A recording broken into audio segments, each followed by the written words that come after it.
The moment she said it, I froze. My wife, Emily, looked at me with a smirk that was half challenge, half arrogance. "Don't touch me," she said, her voice dripping with condescension. "You have to earn my love."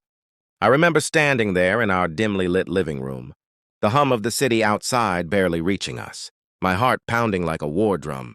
15 seconds. That's all I needed to make a choice she'd never forget.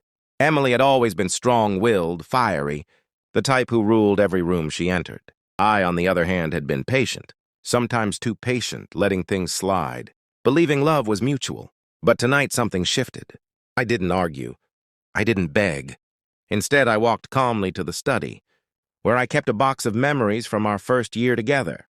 Letters she wrote me, photos from our first trip to Paris, the little trinkets I'd collected secretly just to see her smile. My mind raced, but a plan started forming. Over the next few days, I executed it quietly. I started by reviving the parts of myself she had once fallen in love with but seemed to have forgotten. I went back to my hobbies, painting, late-night guitar sessions, even volunteering at the shelter where she had first admired my compassion. Emily noticed. She would glance at me when she thought I wasn't looking, a flicker of curiosity crossing her face.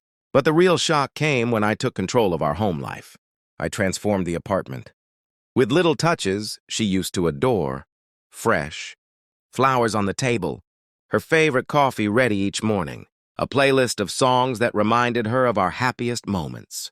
Slowly, I became the man she had fallen for. But with a twist, this time, I wasn't just doing it for her. I was doing it for myself, reclaiming my own confidence and pride. Then came the day of her birthday. She expected the usual, a dinner, maybe a gift.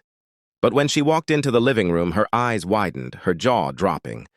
The room was filled with candles, photos from our years together, a timeline of our love on the walls, but the centerpiece wasn't me. Waiting to please her, it was a video montage of our life, showing both the love and the moments she had taken for granted. She tried to hide it, the surprise, the admiration, but I saw it. And just when she thought I'd stop there, I handed her a letter.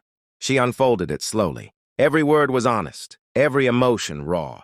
It told her exactly how I felt, how her words had wounded me, how I had taken the time to grow, to rise above anger and bitterness, and how I expected respect, not submission. Tears welled up in her eyes, but I didn't touch her. Not yet. Instead, I waited. I let the silence speak. Let her feel the weight of what she had demanded. Love earned, indeed. And in that moment, the power shifted. Not to her, not to me, but to the truth of our connection. The respect that comes with it. By the end of the night, Emily approached me, hesitating, almost afraid. I didn't realize," she whispered. And then, without warning, she hugged me. I held her back gently, firmly. This time, it wasn't about earning or giving. It was about understanding, about recognition, about love that had been nurtured, fought for, and finally balanced. What surprised her most wasn't a dramatic gesture, a shocking act, or revenge in the traditional sense. It was the transformation, my calm, unshakable confidence, my refusal to beg, my ability to claim my own worth while still loving her. That's what made her heart skip a beat. That's what made her see me differently. And that's what reminded me of the power of silent, deliberate action. Sometimes love isn't about touching.